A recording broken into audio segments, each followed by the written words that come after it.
Well, Good welcome back, afternoon. everybody. It's good to see everybody back. We're just people are still just getting in. We had a few technical challenges, and Bo was supposed to be hosting, and it's one of these last minute things, and I'm out of practice, so cut me some slack. So please find the questions box, drop in where you're calling from. Let us know where you're calling from, how you're doing today. We will have a few polls to get started. This is the 4.4 software update, which is applicable to IQ Panel 4 and IQ4 Hub. It will actually be applicable to IQ No Screen as well once that panel is released. So yeah, please, I'm just gonna get these polls done quickly, and then I'm gonna hand this off to Santiago and Mark, who I think are gonna be able to give you a really good overview of what's coming in 4.4. It is a wonderful software update, lots of great new features. I'm just going to get these polls started in one sec. Just as a reminder, we will be giving away 2 IQ4s and 2 IQ4 hubs. Bo and the marketing team will randomly select from people who have attended, and they will reach out and contact you. So I'm just going to get these polls going real quick. There we go. Nice and easy. First one. Hopefully I'm actually sharing the polls. You are. Ah, perfect. So are you currently installing an IQ Panel 4 and IQ4 Hub? So you can select one of the following. Yes, I am installing both, just the IQ Panel 4 or just the IQ4 Hub. Yeah, looks like we got 50%. It's a pretty even split. 50% are installing just IQ4 and about 50% are installing both. So nobody on right now is just installing IQ4 Hub. Interesting. We'll just give that one a few more seconds. Yeah, about 3/4 of you voted. So let's we'll go to the next one. There we go. If you're installing an IQ4 Hub, where are you installing it? Residential, commercial, MDU, builder, other?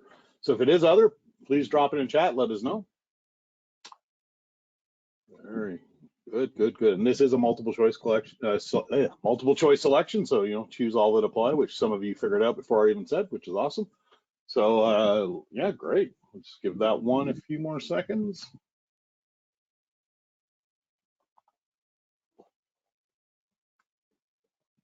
All right, we'll close that one off. Okay, so it's kind of the same question. If you're installing IQ4, where are you installing it? Just to see if it's any different than between IQ4 Hub. Definitely very similar results, which is great. Lots of builder. That's great to see. Builder's up over 20%. That's pretty awesome. That's great. 92% residential. Nice. 80% in commercial. That's awesome too. IQ4 is, IQ4 and IQ4 Hub are definitely flexible and can be installed just about anywhere. So we'll close that one off. There we go. Nice and easy. This is specifically for our marketing folks who would like to know. Would you like some custom IQ Panel 4 and IQ4 Hub marketing materials? It's a yes or a not yet. Our marketing team is here to support, and we'd love to be able to help, make those customized marketing materials to help you guys out. So, all right, we'll give that one. Lots of people voted. We'll give that one just a few more seconds. I don't want to take too much time. Mark and Santiago have a lot to talk about. So we're gonna close that one. Pretty easy. Do you have access to our dealer portal? Do you know where to locate all of our technical service bulletins? Looks like 100% yes so far. Awesome. Nope, a couple don't know where to find the TSPs. Well, those are, Mark, I can't see my other screen, but those are under 100%. support. Yeah, support, and then you'll see technical support bulletins. So for those people who don't know where to find those, it's right there for you. All right, one more poll, and then I'm out of here, and I can go back to my regular day job. Are all of your panels, IQ panels, updated to the latest software so far, 4.3.0? All right. If you haven't updated to 4.3.0, there is some amazing features in 4.3.0 on top of what you're going to see today from Mark and Santiago for 4.4. So I, strongly recommend people update to 4.3.0. There's a lot in there, especially support for IQ Remote Power G. Begins with 4.3.0. So if you're looking to be able to use a new IQ remote, you have to be on 4.3.0. And 4.3.0 is a requirement to be able to get to 4.4.0. So when you see some of these features in 4.4.0, you're definitely going to want to update those panels. So I'm going to close this and off to you, Mark. Hey, thank you. Thank you, Neil. I appreciate that. Okay, welcome everybody. Thanks for attending here. Today we're gonna try to squeeze all this information in 24 minutes that we have. We have a lot to cover today, so let's get started with all the information about the upgrades, the next firmware upgrade. We're gonna have 4 topics here today. The first one is gonna be new features. The second one is gonna be fixes and improvements. The third one we're going to talk is about all the improvements that we're going to have in the IQ Remote PowerG. And the last piece of information that we're going to provide today is how to upgrade your panel. And basically what Neil was saying is that you will require version 4.3.0 to go to 4.4.0, okay? And just one thing here just to know is that you'll see the date on this is September 6th, and we do feel very confident about that date right now. All the regression testing has been going really well. So that's the current date we're looking at where 4.4.0 will release for what we call, patch tag. So that's great because September 6th is around the corner now. Yep. So yeah. So now we're going to talk about new features. The main change here is that we're including all these amazing devices. So with this firmware upgrade, or this firmware upgrade is required to be able to work with the new IQ socket PowerG, IQ Smart Plug, IQ Outdoor Plug, IQ Dimmer, IQ Switch, and the IQ Locks. All of them work with PowerG. So think about these devices as Z-Wave devices, but instead of using the Z-Wave technology, we're going to use PowerG technology. These devices require a whole training, a whole webinar, so we're not going to show all the characteristics today, but in 1 week, next Thursday, we're going to show first all the energy devices, and then on the next one, so 2 weeks from now, we're going to show the PowerG IQ Locks. Yep. Okay. And just by being registered for this webinar is part of the same series, so you'll get those reminders, an hour before the webinar, like you did today. So, we hope to see you on those also. Awesome devices coming out. Amazing. So jumping into this, the next thing on the TSB is we added a new automation icon for automation device enrollment and management. To get to that, I'm actually going to drop out of the webinar here and go into my panel. Oh, let's see this. So I'm sharing my panel here. I'm actually going to enroll PowerG, smart plug that I have right here on my desk. But I want to show you the new icon. I go into installation, devices, and now you see that automation icon there, that little house. I click on that. Now I have automation, and I can auto learn the device. Right now, I already have learned in a PowerG lock, and then I have our PowerG smart plug right here, and it has a left and a right on the smart plug. So that's an awesome device for, outdoors, Christmas lights, whatnot. To learn this in, I'm going to plug in the switch. It takes about 5 seconds, and the panel will pick up the auto enrollment of it. You see it there, the request. I can hit OK. And now I can, if I want, I can change that sensor name. I'll just call it the, the bedroom light for now, and then I'll hit pair. And now you'll see on the new list that bedroom light is added to it. So that's the new icon we have for automation. So kind of a cool thing there. I love it. I'm excited for you guys to play with these devices and these door locks back here. Something that I saw there, Mark, that I want to explain is that now those PowerG devices have a pin lock, and dealers can activate that pin lock, so they are tied to that installation. Yeah, so just to clear that up, I just had a conversation about that this morning. That pin lock is actually for if you want to do an advanced security. So you find that pin code on the device, and it's just an additional security, kind of like you get with your Z-Wave.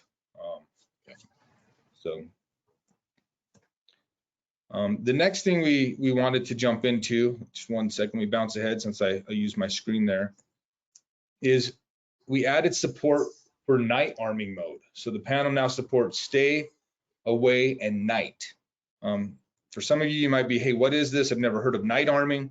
For those of you that have used some of the DSC panels, such as the Neo, you're probably used to this. So with that, we added additional groups. We added a group 21, which is night motion.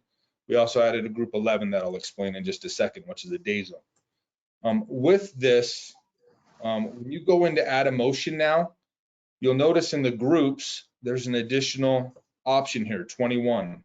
So right there, 21. And that makes night motion. And dynamically, when you add in a sensor that is a night motion sensor, you'll get this additional icon on the arming screen, this blue lock that says arm night. Now you ask, well, what's the difference between a night detector and the stay and the aways? Well, in our installation manual, we've updated it now. So if you look at the very bottom, or second from the bottom, you'll see 21, night motion. It says active only when armed to away, and trips instantly when motion is detected. Does not trip if an entry exit sensor is tripped first. So it kind of works how like a stay motion did in the past. And if you're never going to use night motion, you don't have to worry about this. But this has been kind of some feedback, voice of the customer. We're always trying to, improve the panel. So what that does is it does change the way that if you look at the away motion would work. So now an away motion, it says active only when armed to night or away and trips instantly. So meaning, hey, if I want to, let's say if I had a sensor in my master bedroom or in the living room that was a night sensor, and I know, hey, I'm going to be walking around there at night, I would want to arm night mode. An away sensor, maybe down in the basement, that group 17, where no one's going to be, and if somebody broke in a window downstairs, that would still go off. So that's an example of when you could use this night mode. So new group there, group 21. Another one we're excited about is a day zone. And if you're going to add in, let's say, a door window, there's your day zone, group 11.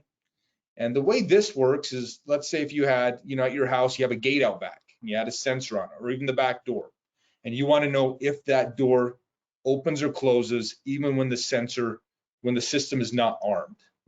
Maybe at your work, it could be a closet, a storage closet. You want to know if somebody goes in there. If somebody does open or close that sensor, it will announce on the panel. Here we just named the sensor as day zone, but this could be, your storage room or your back gate. And the way it works is that it will chime and notify you that that sensor is opened and closed. And that will happen every 10 seconds until you dismiss this on the panel. And as far as the definition, door or window that triggers an alarm instantly when system is armed, same as a group 13, but when the panel is disarmed, the zone will enunciate opens and closes and will continue to notify until the dismiss button is pressed. So even if you go and close that door or close that gate, you'll continually get that enunciation until you go over to the panel and dismiss it. So this is a voice of the customer thing again, where it's just an improvement, another feature we're adding for a day zone. And you can think of different ways where this could be very useful for your customers. Well, now, again, because of the voice of the customer, we included this function into our panel. So basically, in the past, when you had an IQ Wi-Fi 6, anybody that had access to a panel can pause and unpause the networks, right? Or the devices in the network. So now you will need to enter a code, and that's an option that comes activated by default. So every time that you want to access these features in the panel, you will need to enter your master code. Yep. So yeah, on by default, you can turn it off. So that's just, hey, if I want to view the network map, or if I want to pause one of those profiles, here we have the kids profile pulled up where I could go pause it. It could be my kids' iPads if I added them to that profile.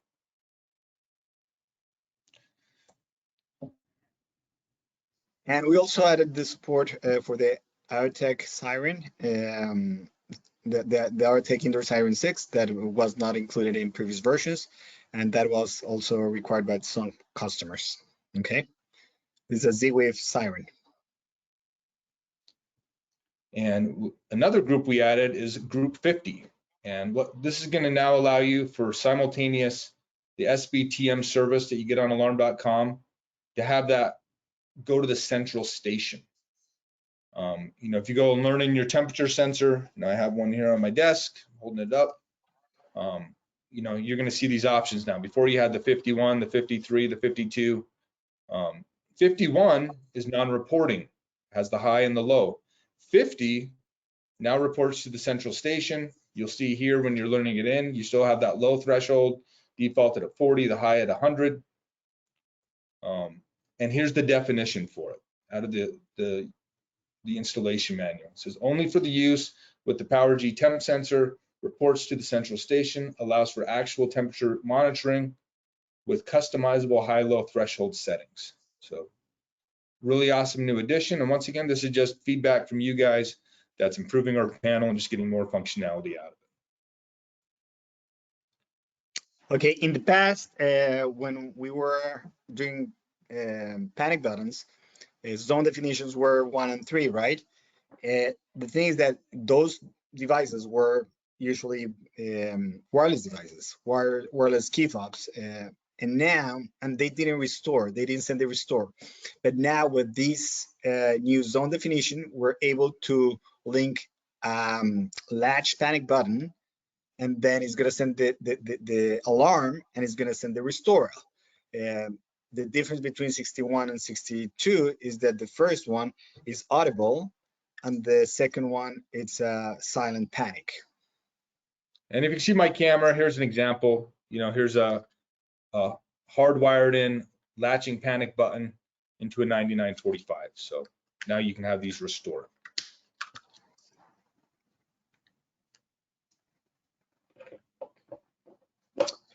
Okay, also now we're gonna be able to define outdoor motion detectors like the PG9902 and the PG9944 and the PG9994 as perimeter devices or door window sensors. In the past, motion detectors, or currently motion detectors that go through alarm.com, they report only once an hour, right? If you trip a sensor while the panel is armed, it won't report again until an hour later. But if you have outdoor motion detectors, now this is needed. So we added the support for those sensors to be able to be enrolled as door window sensors, so they report every time that they're tripped. Yep. And just to clarify on that, even if the panel's disarmed, you know, there's times where you just want that notification. I want to know if something's opening and closing with activity. You know, with the motion, the way alarm.com works is it sees motion, it sends that notification. Well, until it hasn't seen motion for an hour, then it will, you know, it's considered an active area. So after an hour, sees motion again, then it would be notify. This just makes it so we're kind of tricking that system where, you know, hits a door window. Now, every time it sees motion, let's say every time somebody comes up your driveway, now I can get that notification that, you know, somebody's coming up the driveway. Another really cool thing here is we added the option to display ambient temperature on the IQ4 hub screen when using any PowerG device that reports temperature. I have this on my panel here. If you go into your dealer settings, installation settings, and you know, I just typed in temp up top, pulled up the temperature reporting, and this is where you would enable it or disable it. But this is what it's going to look like on your panel now. So over on the right, in the past, you just had the active sensors you would see by default. You'll still see that, or you can click on all. But now you can click on ambient, and now all these sensors can actually give you real-time, you know, temperature, what they're seeing. You know, this is here in my office. So, you know, I have a basement temperature sensor. It was showing 71 degrees, the glass break, the motion, all of those have the ability to read temperature in the room. You know, it's the first time we're using this. So this is right now is just going to be, hey, I can see what temperature it is on the roadmap. In the future, you know, we want to add additional features with this so we can make this more usable for the house. But it's really interesting here in my office because I'm in a room that doesn't have air that gets pumped into it. So in the morning, I was seeing these temperatures. By the time I left in the afternoon yesterday, it was showing me like 78 degrees. So, to me, that was somewhat useful.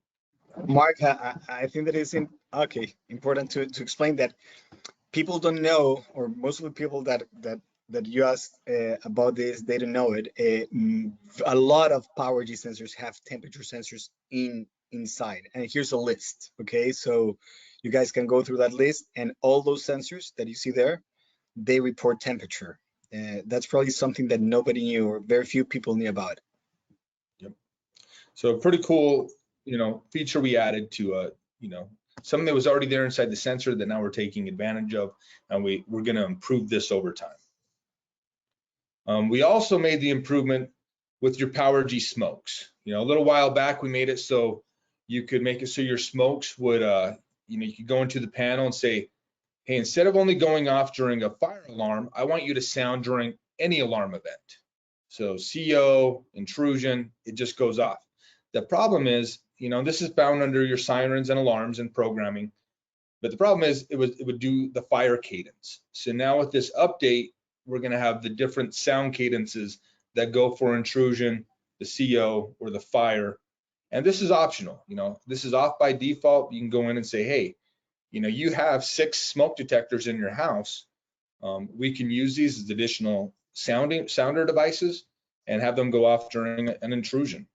So it's kind of a really, really awesome feature here.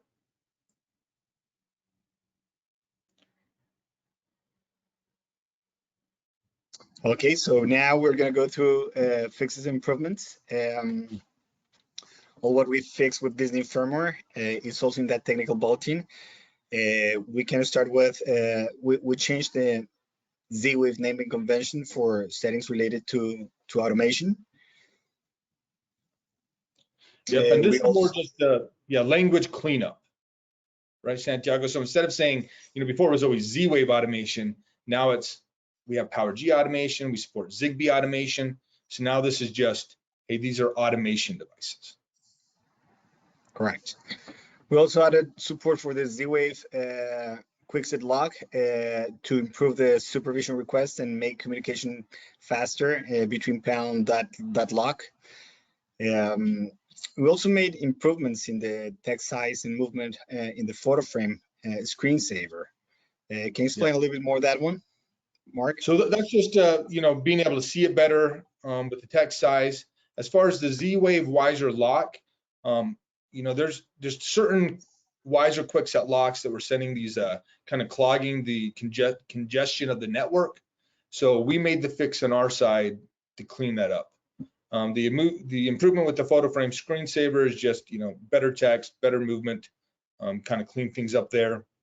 And then we also enhanced the downloading of images and videos from the panel to a mobile device, cleaned that up, made it a little better. So these are just little fixes and improvements we're making. So probably faster, right?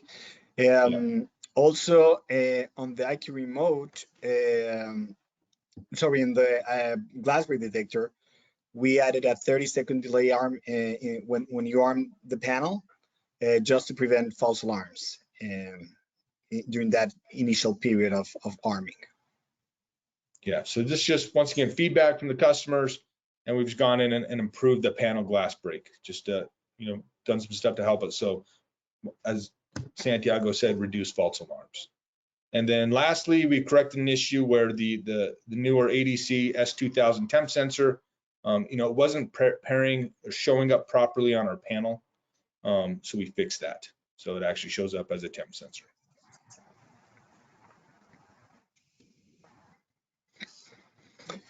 And also we did improvements in our IQ Remote PowerG, which is getting more amazing now. We're starting adding the ability of the IQ Remote to power up after an extended power failure. So what happened is that after it was off for a while, you needed to press the button, and now it powers up automatically when the power is restored. Yeah, and you got to realize that, since this is our first major update to the panel since we released the IQ Remote Power G. So these are some really important improvements. Hey, it's been out there for a while. What are some things we've seen? And now we're able to go in with this, a major second digit build and add these improvements. So he explained that one. The next one is we corrected an issue where nighttime mode was not working properly on the IQ Remote. You don't want these things to be, nighttime mode's awesome because you don't want your secondary to be like a night light in the bedroom. You want it to be able to turn off at certain times. So we corrected that so nighttime mode works properly. And if it's something you haven't used, it's definitely something you should use. It's something you can do on the main panel and on the secondaries. So on the IQ Remote Power G, we also did an update on how the reboot required like pressing the button for 10 seconds, okay, to reboot the IQ Remote. Yep. So if you had an issue where you need to power down, reboot it, hold that side button down for 10 seconds. We also added support for thermostats and garage door control on the IQ Remote. Before, you were seeing your lights and locks. Now with over Power G, you're also going to be able to see your thermostats, your garage door, have control of those additional automation devices. And we also added the weather clock to the IQ Remote Power G frame options. So in the past, it was just, you're going to see your photos. Now you can actually add the weather clock also to your remote. Also, if you notice, we were not displaying the weather on the IQ Remote.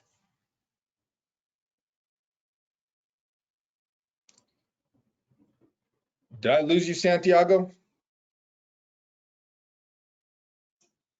So I don't know if he lost me, if you guys lost me or him, but yeah, we lost Santiago. Mark, you can just take over.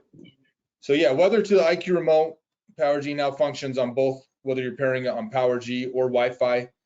Before it was just over Wi-Fi, so now it's going to be supported with Power G. We added the support to the IQ Remote Power G for the installer test mode. So this is a really good feature. I hope everyone's using it. It's very useful at a home where maybe kids are out, they have a dog, you don't want to hurt their ears. You'd go into the siren options, and they had this installer test mode. It makes it so the siren doesn't work for 30 minutes on the panel and then it automatically turns back on. This makes it so on the secondary, the IQ Remote, it also automatically shuts that siren off and then turns back on when the main panel turns on. So just an improvement there. We also added the support for the IQ Remote Power G doorbell notifications to pop up and chime when paired over Power G and Wi-Fi. Just to be clear on this means, hey, if somebody rings your alarm.com doorbell, you have your secondary, let's say in the master bedroom, you hear that. It's like an additional chime feature and a notification on the panel to see that somebody rang the doorbell. To be clear, you're not going to be able to go over to the secondary and answer it and talk to them.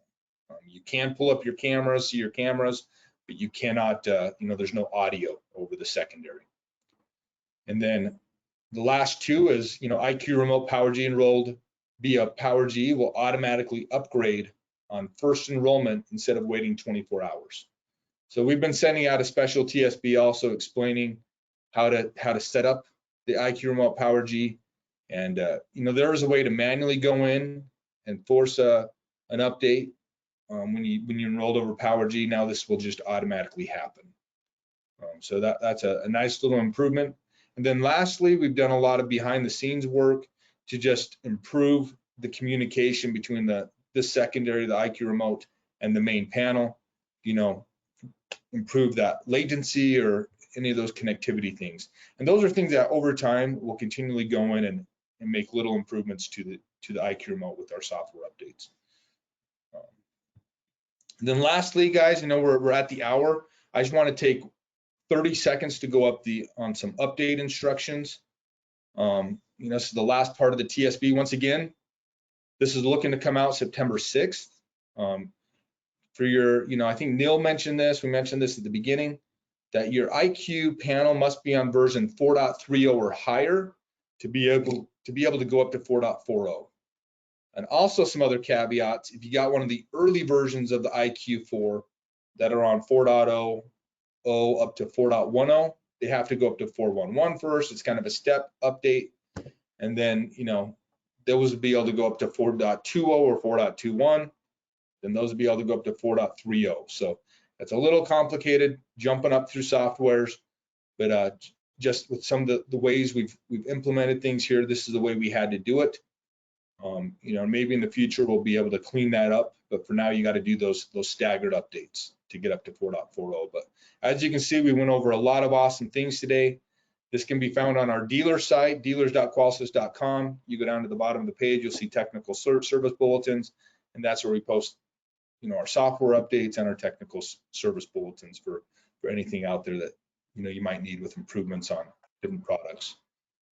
Yeah, great job, Mark. So first off, yeah, there is no question. Well, there's questions, but Joel, Kevin, and I have been, and Nate have been, and Jason have been answering furiously in the back end. There was a couple things that we just, you know, from a housekeeping standpoint, as a reminder, we're giving away 2 IQ4s, 2 IQ4 hubs. You know, Bo and the marketing team will draw those names afterwards, and we'll reach out to you if you're one of the lucky winners. And just as a reminder, there is an after workshop survey. We'd love to get your feedback on, you know, how we did, or how Mark did.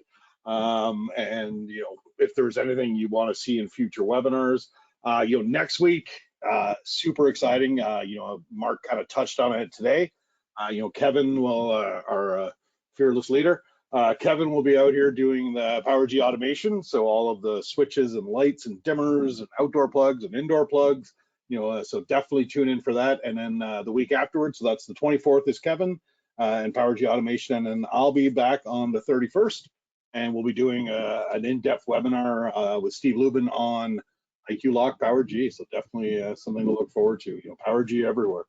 So we'll keep answering any of the questions, you know, that we didn't get to, if there were a few. I don't think there is, but we'll reach out to you afterwards, and please do the after workshop survey. And, you know, Santiago, unfortunately, we lost you there for the last 5 minutes, but Mark did an awesome job taking over. So, you know, everybody have an awesome day. We'll see you next week and the week after, and, you know, PowerG everywhere. Thanks, Dylan. We'll see you guys.